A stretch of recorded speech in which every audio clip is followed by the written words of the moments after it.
بسم الله الرحمن الرحیم. د پی ټی ایم یورپ لاړخه اعلان شوی او د پی ټی ایم برطانیې لاړخه انتظام شوی لندن جرګه کې ګډون کوونکو درنو عزتمنو د وطن او ملت رښتونی خیرخوا وګړو مشرانو میلمنو رونو شازلمو او مبارزو خویندو او د ټولنیزو رسنیو له لارې زموږ غږ اوریدونکو په ملت او وطن مین وګړو تاسو ټولو ته سلام وایم. ستړي مه شئ درته وایم، خدای مو په خیر شه لره. چون په دې جرګه حال کې زموږ په منځ کې د پښتنو افغانانو نه علاوه د نورو ډیرو عزتمنو درنو قامونو مشران او استازي دلته ناست دي. نو د دوی د درناوي په خاطر زه په داسې ژبه دوی ته هرکلی او ستړي مه شئ وایم چې دوی پرې پوهېدلی شي. دوی او د دوی قامونه وار به وي چې پښتانه افغانان د محکومو او مظلومو قامونو ملګري دي، خیرخوا دي او تل به د دوی سره د ورورګیرۍ او د ملګرۍ او د خپلوالۍ رشته قایمه ساتي. بلوچ فریڈم موومنٹ کی وفد رشید بلوچ کی سربراہی میں بلوچ نیشنل موومنٹ کے حسن دوست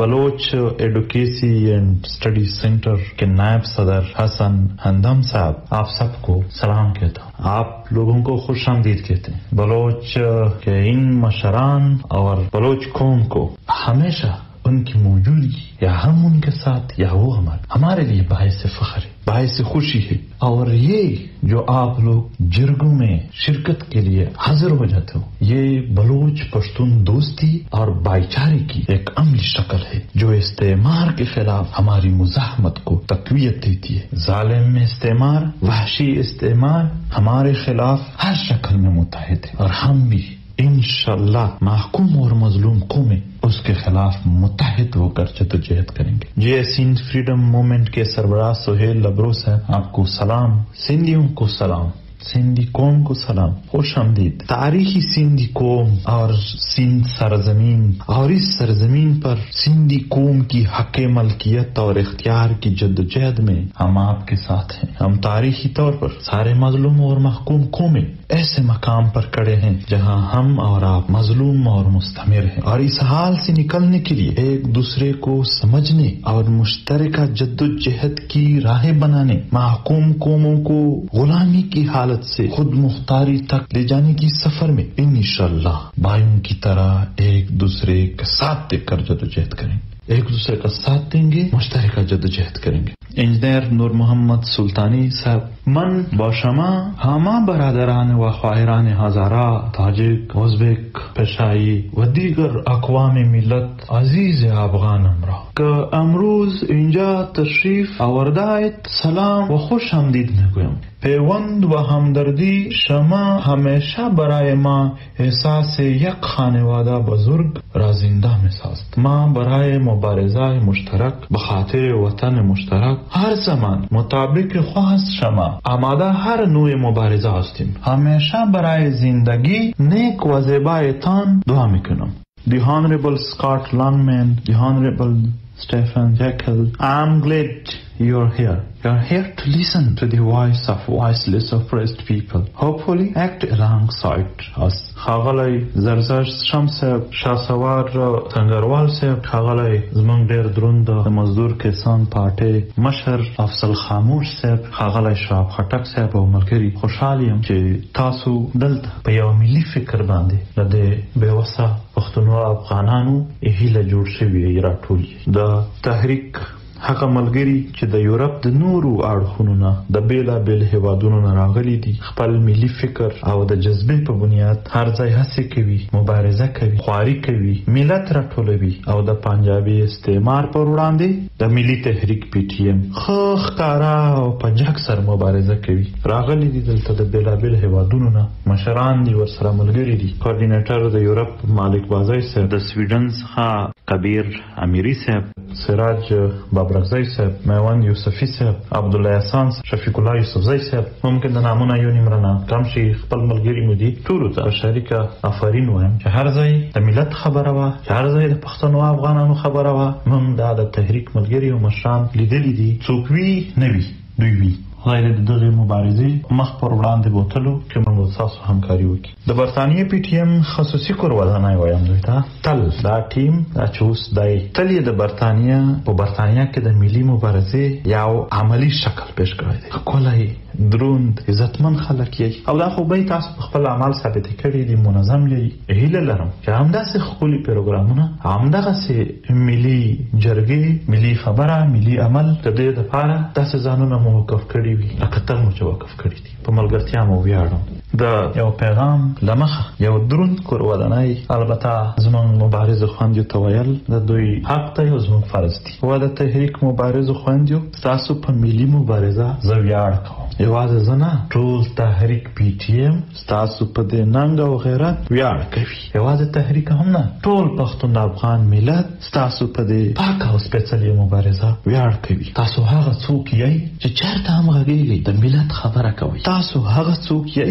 چې چېرته هم د ملت د وطن د حق خبره وي غونډه وي جرګه وي جلسه وي تاسو حاضر وئ. چې چېرته هم دښمن ته ځواب ویل وي تاسو حاضر وئ. او چې چېرته هم د مظلوم ملت د دردونو ترجماني وي تاسو یې کوئ ځکه زموږ د ملت ویاړ یې. ښاغلیو درنو او عزتمنو مشرانو ځوانانو مبارزو خویندو وطنوالو د وطن غمونه او دردونه ډیر دي. کله کله انسان فکر کوي د کوم ځای نه شروع کړي او په کوم ځای ودروي خبره. د انسان زړه ودردېږي د ځینې پیښو سره هېرېږي نه د انسان. رښتیا درته وایم ممکن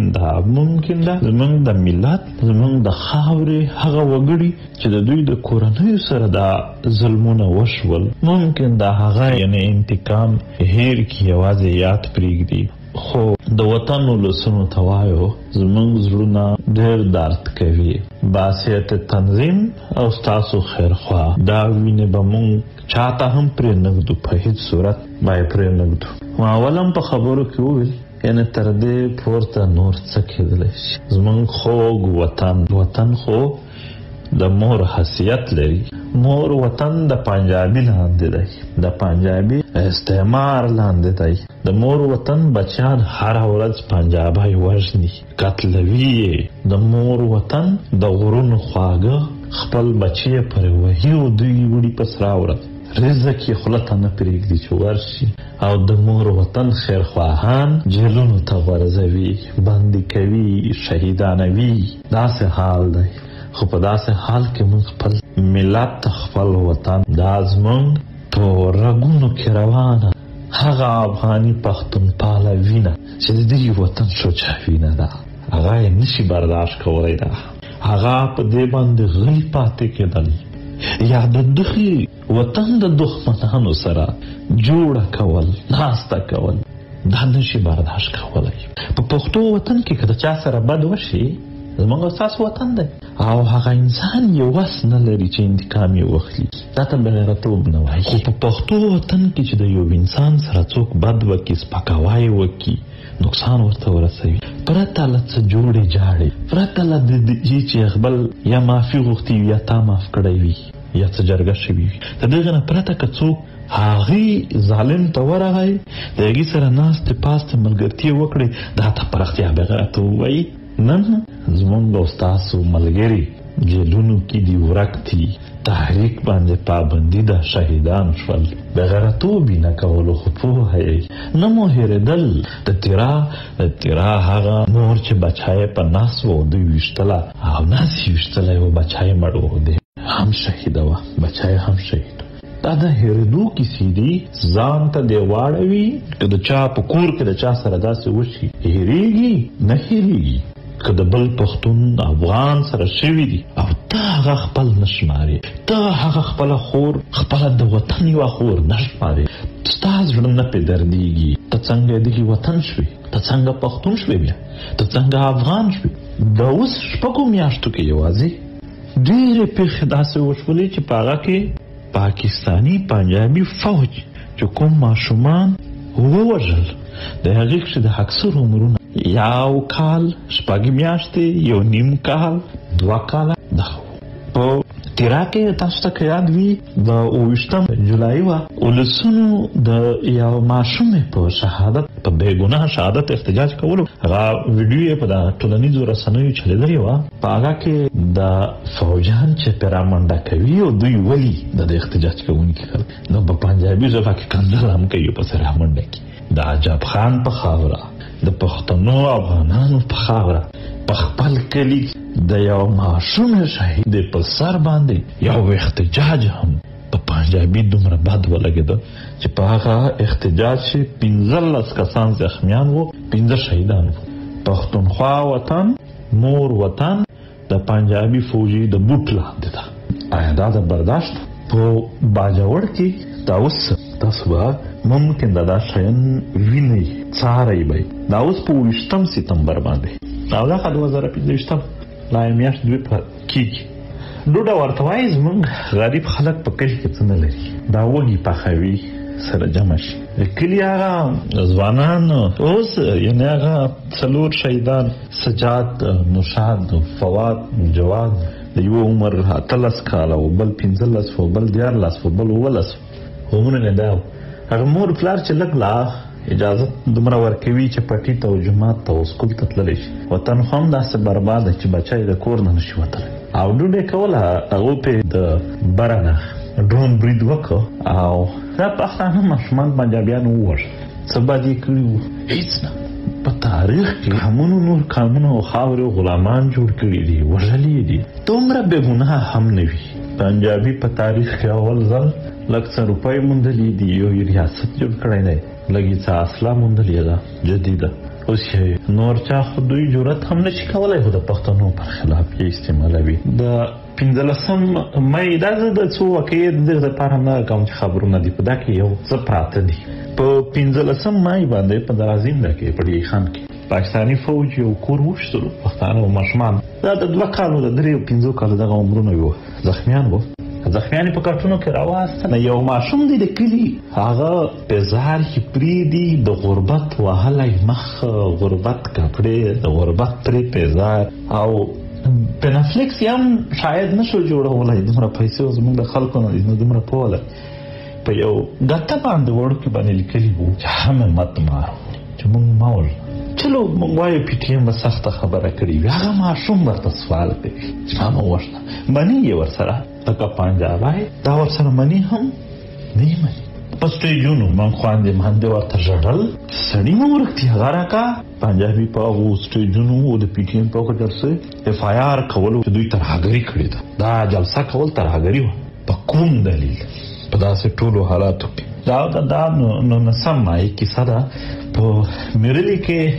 یو کور باندې دوی د باندې د بم راغورځوي هغه 3 بچي دي مور ته منډه وروهي په مور راتاو کېږي هغه بم په دوی لګېږي مور او 3 بچي شهیدان کېږي ورسره بله ښځه ده هغه یو بچی دی هغه هم خپله مور پرې ښخ شي هغه بچی شهید شي هغه یوه مور پاتې شوله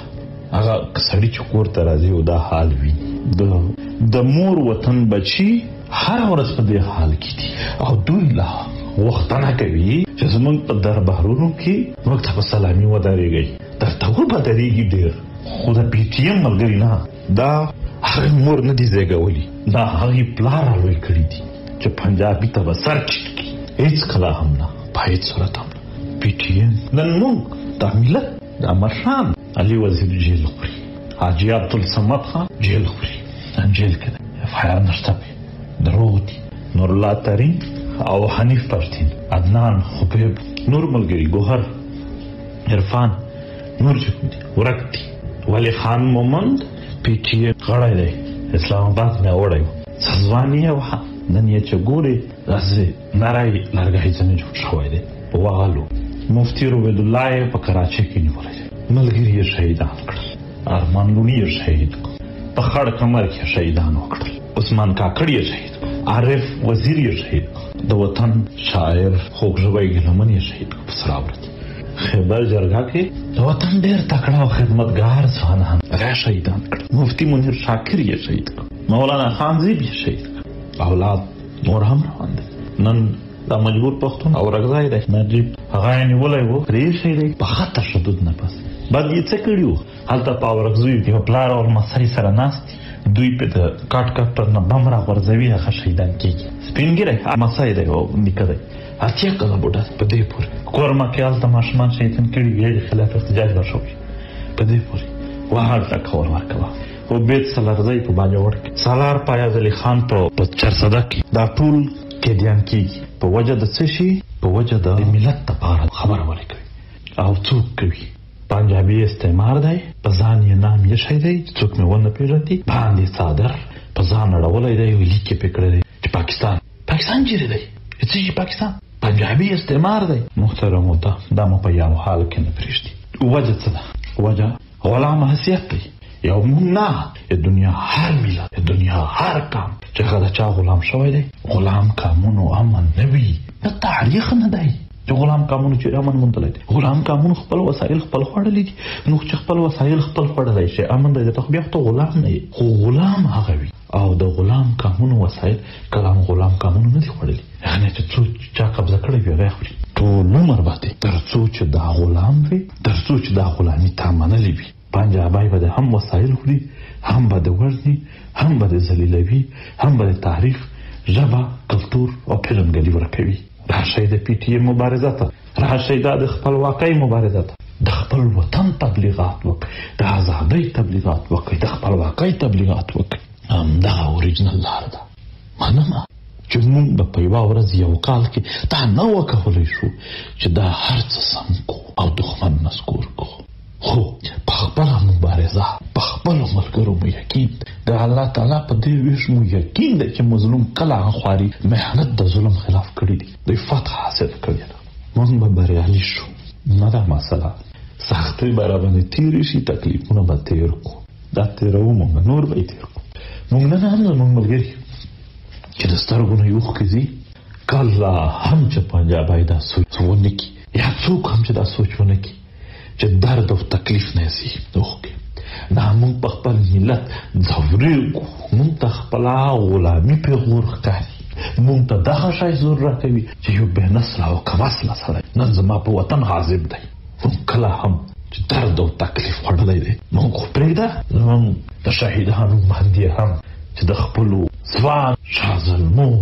د وطن مخکش مشان د خپل بچي شهید جسد لیدلی دی خندلي یې دي ورته موږ په خپلو دردونو او تکلیفونو باندې کله هم اوښکې نه تویېږي البته په ملت مو تویېږي او په خپله غلامي پیغور باندې خفه کېږو. محترمو ډېرو عزتمنو قدرمنو وخت داسې ځای ته راغی چې نن نه یوازې لر وطن بر وطن باندې هم پنجابي بریدونه شروع کړي دي. په خوست کې هم په د 25 نومبر په ګوربزو کې د یو کور ماشومان د یو پلار ماشومان پلار یې په دوبلې دلته ورته مړه کړل شهیدان یې کړل. په اګست 28 باندې همدغې پنجابي په خوست بمبار وکړو هغو ماشومانو ښځې د شهیدان کړل. هلته یې هم نه پرېږدي دلته یې هم نه پرېږدي او لا هم داسې خلک شته چې د اتحاد په معنا نه پوهېږي د یووالي په معنا نه پوهېږي. د دښمن سوچ د پنجاب استعمار سوچ د پنجابي فوج سوچ دا نه د یو ملک سره دی نه یې د یو جغرافي سره دی هیڅ د خبره نشته دی د دښمني تاریخي سطح باندې د افغان سره دا او د افغان سره یې پدې ته چې هر چېرته هم به په هر نام هم به چې افغان به که په لر وطن کې وي که په بر وطن کې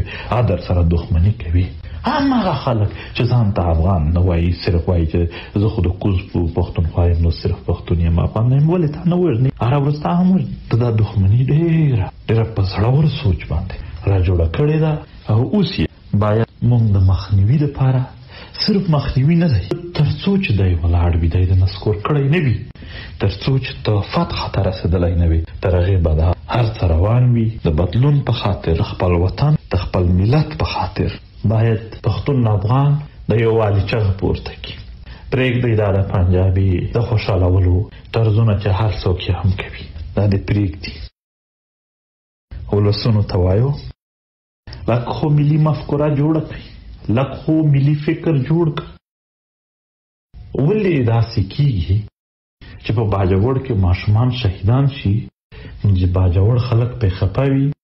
خو تیرا وزیرستان چارسده کویټه کندهار دا نه وي پرې خفه داسې هغه شان نه ورته راپورته کېږي.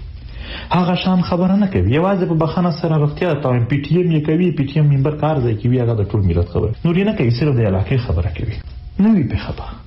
که پې خفه وي هم داسې تیز اظهار لکه خپل کلي دپاره چې کوي دپاره کوي. ولې تاسو ته هغه خپل وطن، خپل بچي، خپل خلک نه ښکاري؟ بیا همداسې چې په خیبر کې واقعه وشي هماغه باجوړ بیا نه پرې راباسي. نن لاړ شه په سوشل میډیا ټولنیزو رسنیو باندې د یو کلي علاقې د ظلم خبره وکړه، د هغې کلي علاقې خلک به مننه هم کوي، انګیج به هم وي، دغه خبره به هم په مخ وړي. خو هماغه خبره ده چې بل کلي دپاره د بل وطن د بلې سیمې د پښتنو یو واده هغې دپاره وکړه، بیا دی په هغه ورځ نه وړي، ځکه چې د نورو پښتنو سره کار نشته. دا تقسیم په ذهنونو او فکرونو کې موجود دی، دا خو د ذهن نه وباسي. دا صرف په لر او بر نه دي تقسیم، دا یوازې دلته په کلیو په سیمو هم سره تقسیم دي. نو باید دا تقسیم وبحثل شي. پښتنو مشران ورته وایي یا مشهور خلک ورته وایي، هغه غریبان خو یې دنه نه دي فارغ چې په ما پسې بدره ده وایي، چې مایک ویني، چې سټیج ویني، چې انټرویو وي، چې خبره کوي، بس ما ته بدره ده ووایه ولاړ ملت دی، وطن دی، غرقېږي، تباه کېږي، ماشومان یې د مور په خېټه کې خلک نه پرېږدي وژني. همداسې حال یې دی چې انسان تصور یې کوي هم هغه برداشت نه وځي چې دا څه حال دی. داسې حال کې باید دا ملت او دا وطن خپل نور مصروفیات، نور خبرې په نورو شیانو باندې وخت ضایع کول نه وکړي. دا خبرې چې که بس نور هیڅ شی نشي کېدلی، دا ما وایي څنګه هیڅ شی نشي کېدلی؟ د ظالم نسکورېدل په تاریخ کې ثبت شوي دي، په تاریخ کې شوي دي. تر فرعون خو به نه وي ظالم، هغه بیخي ماشومان عذابول شروع کړل چې دا به زما باچایي ونړوي، خو نړېدله. نړېږي ډېر غټ قوتونه، دا دومره شی نه دی پنجابی. د پنجابي نه ورخطا شوی، دا څنګه کیسه وشوه، دا څنګه کیسه وشوه. نو بیا وایم تحریک ملګري شهیدان شو، قیدیان دي، سختو سره مخ دي. پیغام دا دی چې تر دې سلګو نه زیاته سخته هم تېروو، قربانۍ هم ورکوو، خو د خپل لارې، د خپل وطن د خپلواکۍ د مبارزې نه والله که پر شا شو، هېڅکله نه پر شا کېږو. موقع به نن نه وي راته، لږ به وي راته، یقین مو دی چې موقع به هم راځي او دا مبارزه به مخ په وړاندې هم ځي او هغه ورځ هم په سترګو وینو چې نن دای وحشت کوي، سبا به د پښتون افغان تاریخي سوک د په خوله لګي او د دې وطن د بچیانو مخ ته په ځمکه پروت وي، د وخت به پېښ وي، نشي بچ کېدلی، په هېڅ صورت نشي بچ کېدلی. او دا هم په دا پوهېږي، دښمن هم په دا پوهېږي، هسې خامخا دومره سخته نه ده راخیستې. ډېرو درنو پښتنو افغانانو خبرې والا ډېرې دي، تاسو به خپل هم ډېر بیس وکړلو، نور به هم کوي. د بر وطن افغان چې کله د کوز وطن نه په زوره باسي، دا زموږ ملګري خو ما سره رابطه کوي،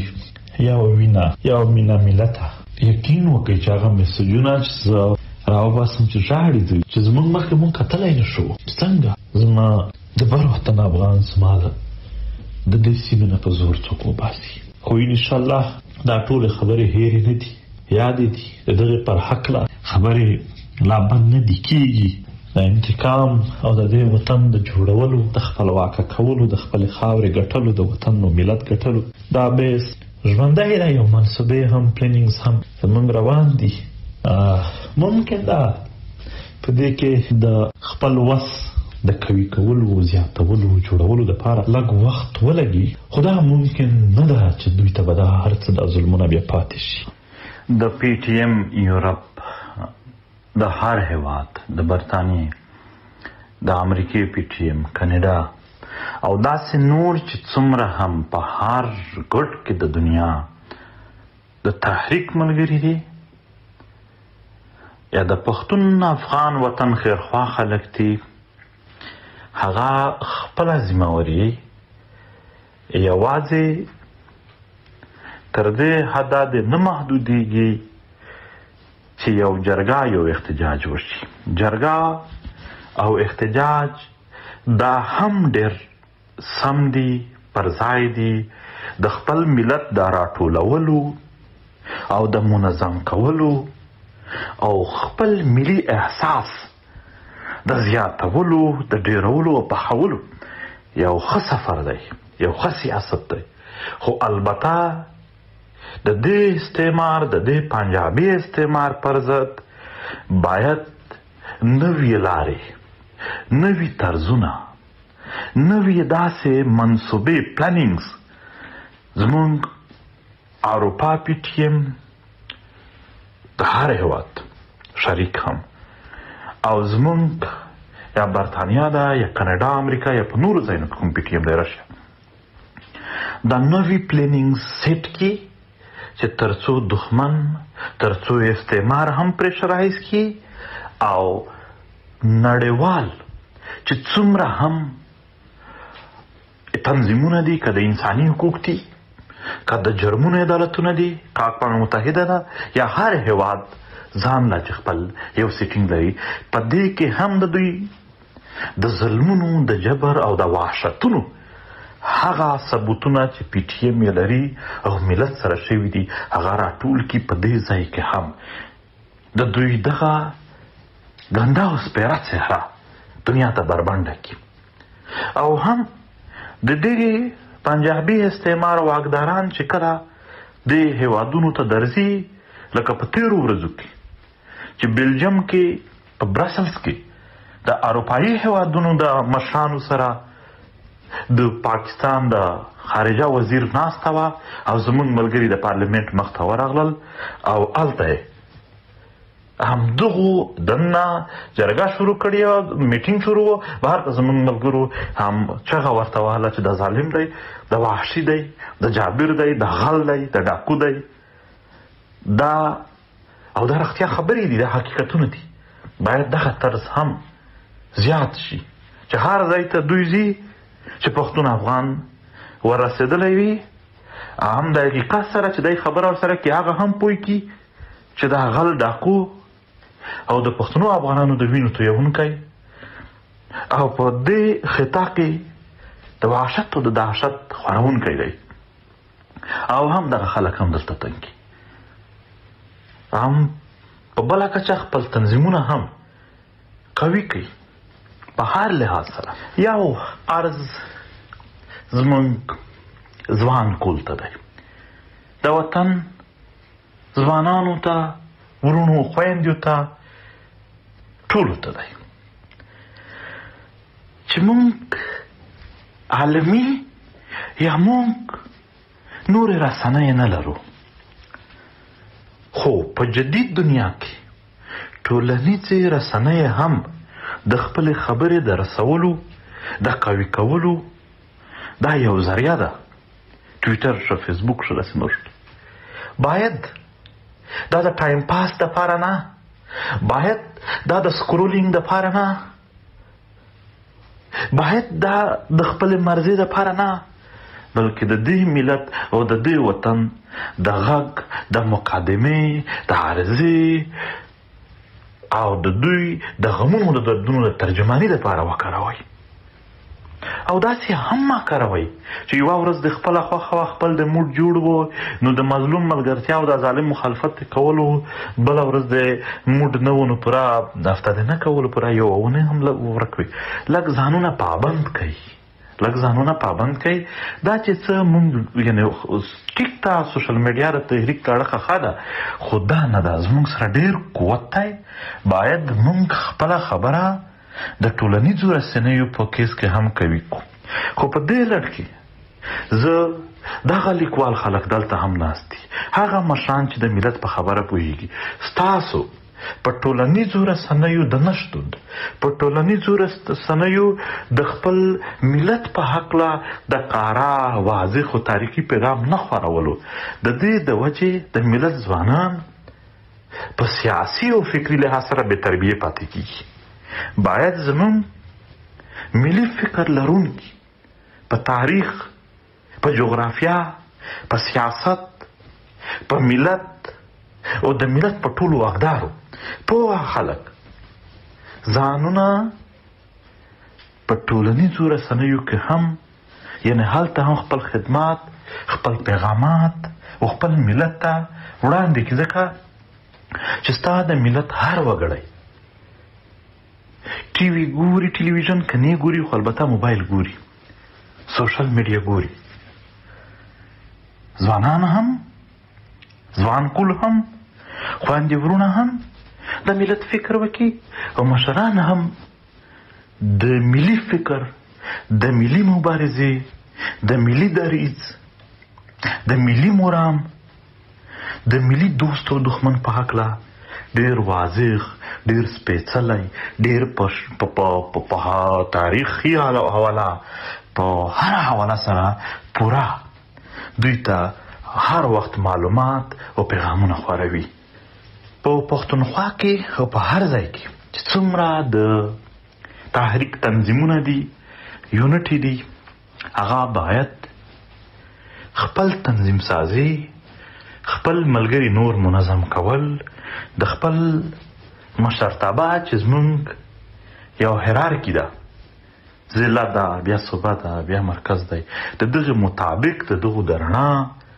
د دغو د اثر لاندې، د هغو د هدایاتو مطابق دوی خپل تنظیمونه نور هم کوي کی په داسې وختونو کې، په داسې حالاتو کې چې له هرې خوا د خپل تحریکه ستا د بدګمانه کولو هڅې لګیا دي، چې له هرې خوا ستا د خپل تحریک نه د لرې کولو دپاره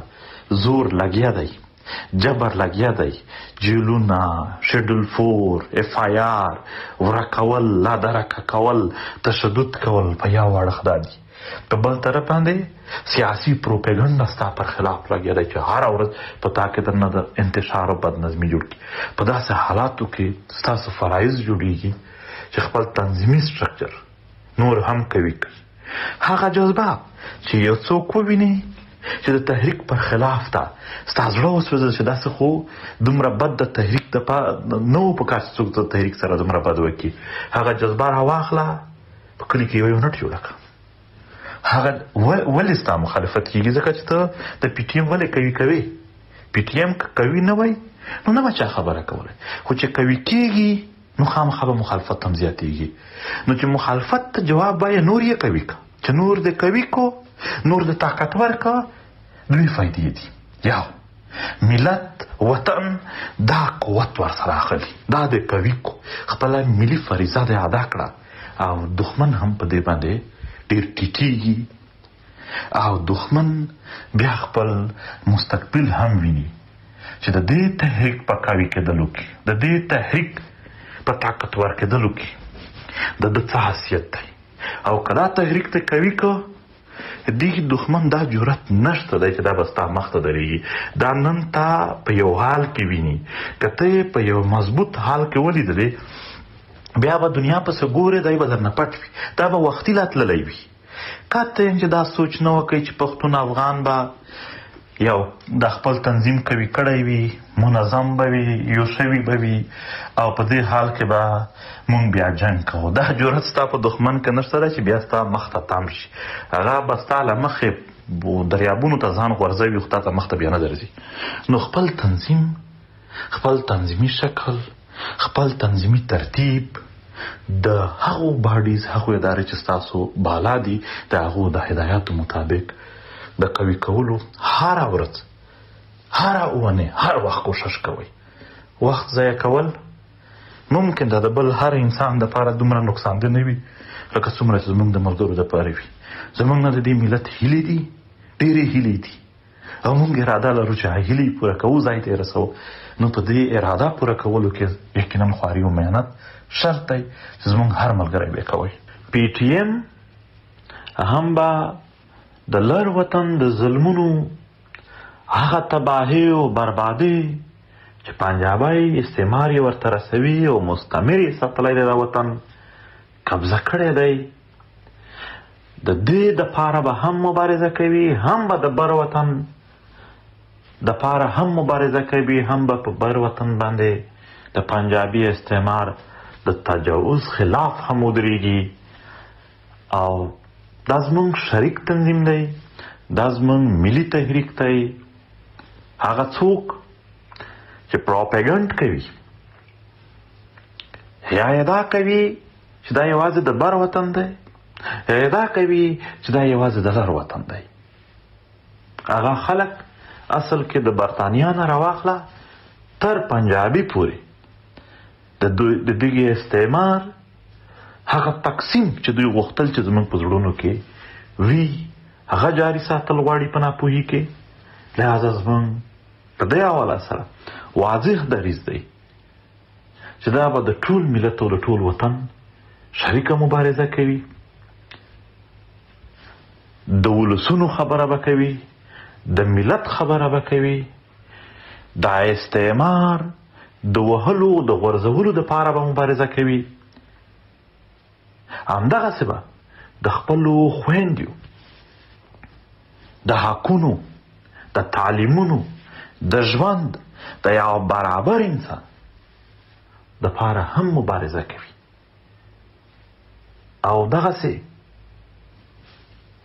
د خپلې خاورې او د خپل ملت په دې کې دننه که څوک په باکاخل کمپ کې پښتانه افغانان د کوز وطن یې ساتلي دي او کډوالو کمپونو ته اچولي دي، او که هم د بر وطن د ولسونو جبري انخلا کوي، دغو ټولو پر خلاف زموږ مبارزه ژوندی وي. او پاتې شوله د پنجابي استعمار خبره، نو تیر کال په خیبر کې د کوز وطن په میلیونونو پښتنو افغانانو دا پریکړه کړې ده چې ته به وځې. دا پریکړه یې یوازې کړې نه، بلکې تاسو وګورئ چې هلته په هره پریکړه باندې خلک ناست وو، خو چې دا پریکړه واورېدله چې پنجابی به وځي دې وطن نه، دا استعمار به وځي، پنجابی فوج به وځي، هم په هغې ځای باندې دوی ورسره ودرېدل، دې سره د ډېرې جذبې نه. معنا ما په 2 میاشتې کې به نه وی وتلي، 2 کاله به وځي، هر څومره به وځي، خو کام پریکړه کړې ده، ملت پریکړه کړې ده چې ته نور په دې خاوره ځای نه لرې، موږ دې نه منو. خبرې رانه اوږدې شولې. د تحریک ملګرو ته آخري خبره کوم، د اروپا کې په نورو ځایونو کې کله کله اورو په وړو وړو خبرو د منځګرو په منځ کې اختلاف راشي، بیا تحریک مې پرېښود، بیا مې وکړل، بیا مې دا وکړل. داسې مه کوئ. ستاسو د ملګرتیا په هوډ باندې، ستاسو د ملګرتیا په ډاډ باندې خلکو سرونه شیندلي دي، هغه در یاد کړئ. ستاسو ملګري وو، همدلګي تحریک تکلیفونه تېروي، تاسو هم تېر کړي دي، نور یې تېروي. ډېره لویه دعوا مو کړې ده، وطن ګټل. باید د وړو وړو خبرو دپاره دومره غټ مقصد قربان نه کړو، بلکې د دې لوی او عظیم مقصد دپاره، مرام دپاره موږ د وړې وړې خبرې قربان کړو. یو ځای تګ،